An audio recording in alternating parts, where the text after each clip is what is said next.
Quentin Perrodo, cofondateur de Perco. Aujourd'hui, Perco, c'est une équipe de 10 personnes. Nous avons 3 personnes qui comportent l'équipe de vente, l'équipe sales. Nous avons 5 personnes en R&D et 3 personnes sur du marketing. Perco, c'est une société qu'on a cofondée avec Alexis Huco en 2014. L'idée derrière Perco, c'est de s'attaquer aux maux de dos. Le papa d'Alexis était dentiste, toujours sur ses patients, et le papa d'Alexis avait toujours très mal au dos. Notre idée, ça a été de s'attaquer finalement à cette pathologie. On est allé voir des médecins, des ostéopathes, des kinés. On leur a demandé finalement de nous expliquer pourquoi les gens avaient mal au dos. Ils nous ont expliqué quelque chose qui est finalement assez simple. C'est que dans les maux de dos, il y a 20% des maux de dos qui sont d'origine inflammatoire. Donc c'est des maux de dos qu'on soigne avec des médicaments. Et il y a 80% des maux de dos qui sont dus à notre mauvaise hygiène de vie, et en l'occurrence souvent notre mauvaise posture. Donc on a eu cette idée d'améliorer la posture des utilisateurs de nos produits. Et donc l'idée, c'est qu'on va stimuler les gens pour qu'ils aient une meilleure posture au quotidien. Donc aujourd'hui, nous avons 2 produits. Notre premier produit, c'est le produit Line-Up. C'est un sous-vêtement du quotidien. L'idée, c'est que dès que vous allez commencer à vous avachir, le sous-vêtement va réagir, va appuyer sur le bas du dos et va ouvrir le thorax. Le deuxième produit que l'on a, c'est le produit Line-Fit. C'est un t-shirt de sport. L'idée, c'est d'accompagner la pratique sportive pour que vous ayez une bonne position pendant justement votre pratique sportive, notamment pendant que vous courez. Aller courir, c'est plutôt bon pour le dos, ça va permettre de renforcer le dos. Mais effectivement, si vous avez une mauvaise posture, si vous êtes courbé pendant que vous allez courir, effectivement, on sait que c'est assez mauvais pour le dos parce que ça crée des contraintes au niveau des lombaires. Donc le produit Perco va permettre justement d'accompagner le mouvement, d'accompagner le bas du dos et le thorax pour ouvrir le thorax, appuyer sur le bas du dos et avoir une course qui soit bonne pour le dos, qui permette de le renforcer. Pourquoi avons-nous voulu nous internationaliser quand on a lancé notre société et quand on a lancé notre produit Perco, notamment le line-up via la campagne de financement participatif? L'idée, c'est qu'effectivement, dès que nous avons lancé notre produit sur Kickstarter, dès le premier mois, on a pu vendre 5000 produits à travers 89 pays. Dès le départ, ça représentait 75% du chiffre d'affaires. Et donc, on a vu le potentiel qu'avait finalement notre entreprise à l'international.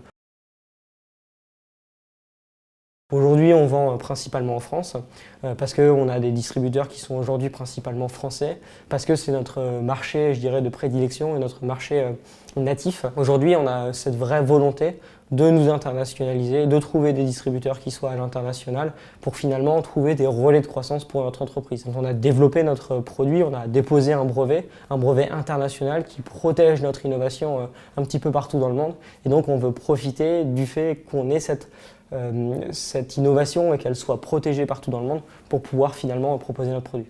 Les marchés que nous souhaitons aujourd'hui favoriser, c'est clairement les marchés européens, parce que c'est des marchés qui sont plus proches finalement de notre marché natif, qui est le marché français, parce que c'est un marché qu'on comprend aussi un petit peu mieux, parce que c'est un marché aussi qui est un petit peu moins loin que les autres. Ensuite, il y a évidemment le marché des États-Unis, le marché américain, qui est un marché qui fait rêver parce que c'est un marché où il y a énormément de consommateurs. On sait que c'est un produit qui plaît beaucoup aux États-Unis. Lors de notre campagne de financement participatif sur Kickstarter, on a fait 25% de nos ventes aux États-Unis, donc on sait que c'est un marché où il y a une grosse appétence de notre produit finalement. Et puis ensuite, tous les autres marchés, je dirais, sont des marchés que l'on regarde avec beaucoup d'intérêt. On n'a pas envie de se brider, on n'a pas envie d'éviter un marché parce qu'un marché aurait moins de potentiel. Vraiment, on veut vraiment regarder partout avec donc le marché européen et le marché des États-Unis en priorité.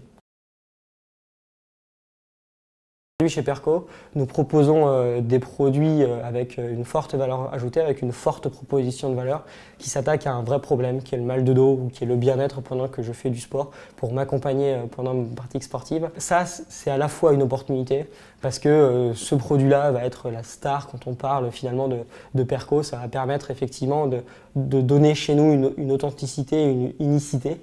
Ça va nous permettre de nous rendre uniques et du coup de pouvoir attaquer un marché justement avec cette innovation. Le challenge que l'on a aussi par rapport à ça, c'est que c'est un produit qui est innovant, donc ça veut dire qu'il faut le démontrer, il faut l'expliquer et ça c'est un vrai challenge quand on veut s'internationaliser parce que effectivement quand on parle du marché français, on a eu de nombreuses retombées médiatiques, c'est notre marché, du coup c'est un marché que l'on comprend, où on va pouvoir expliquer finalement notre produit beaucoup plus facilement parce que c'est notre culture, on va comprendre comment les gens réceptionnent finalement notre innovation. On sait par exemple qu'un Américain ne réceptionnera pas forcément ce discours-là de la même façon.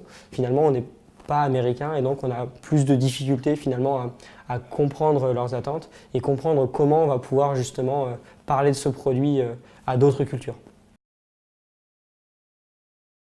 L'avantage principal pour se lancer à l'international, c'est clairement de dupliquer le marché. Aujourd'hui, on a 66 millions de consommateurs potentiels en France. Effectivement, si on prend toute l'Europe ou si on prend tout le monde, on a beaucoup plus de consommateurs potentiels avec une innovation finalement qui peut convenir à différentes cultures. Et on aurait tort de finalement se priver de tous ces consommateurs potentiels. Et donc c'est pour ça qu'on a cette volonté de s'attaquer à l'international.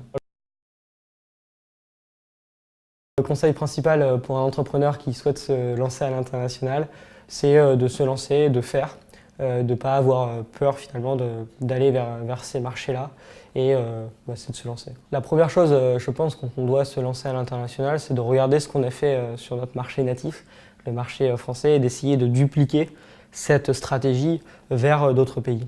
Par exemple, nous, on a notre site qui est en français aujourd'hui. On l'a, par exemple, sur le marché allemand, traduit en allemand et on essaye de dupliquer la même stratégie, notamment sur les réseaux sociaux, que l'on a eu en France. Donc c'est vraiment cette volonté de dupliquer pour scaler, pour mettre à l'échelle la même stratégie dans différentes langues, sachant qu'il faut à chaque fois adapter la stratégie en fonction des différentes cultures et c'est là tout le challenge que l'on a, c'est qu'on ne peut pas dupliquer très facilement. Mais par contre, on doit avoir à l'esprit quand on va à l'international qu'effectivement il faut arriver à dupliquer pour pouvoir aller rapidement vers tous les marchés.